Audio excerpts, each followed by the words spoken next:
Maglalagay kami ng super crazy na carbon fiber wing.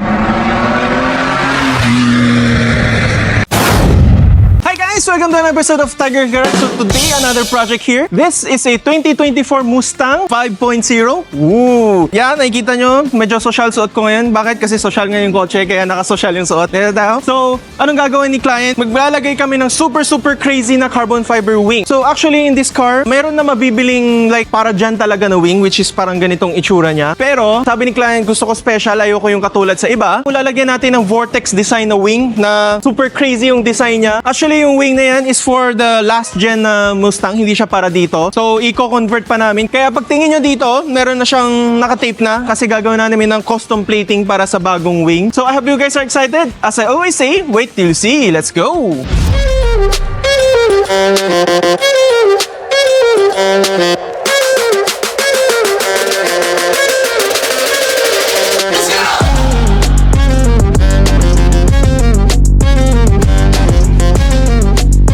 Alright, natapos na yung installation natin. So as you can see, super duper angas siya ngayon compare sa stock. Syempre, it's a Mustang. So kahit stock siya, maganda na siya tignan. Super angas na siya. Pero, after lagay natin ng super oversized na carbon fiber na spoiler, lalo siyang umangas. As in, ang layo ng pinagalingan niya. Kasi dati, nung original, medyo parang siyang masyadong plain sa likod. So ngayon, hindi na siya plain. Super racy na siya tignan. Since it's here, so bago natin i-end yung video, pakinggan muna natin tong Mustang. Super ganda yung kanyang exhaust. So, remote start lang natin. Ilalock, tapos double click.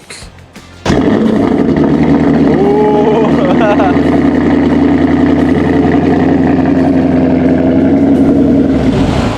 So ayan, of course, car ni client, hindi natin i-rev or anything. Pwede lang natin start para makahingan lang. Sana one day magkaroon din tayo ng ganito. So ayan, if you guys are interested in this item or this service or any other item or services, just give us a message and let us make it happen. Thank you guys for watching and I'll see you next time. Goodbye! Let's go!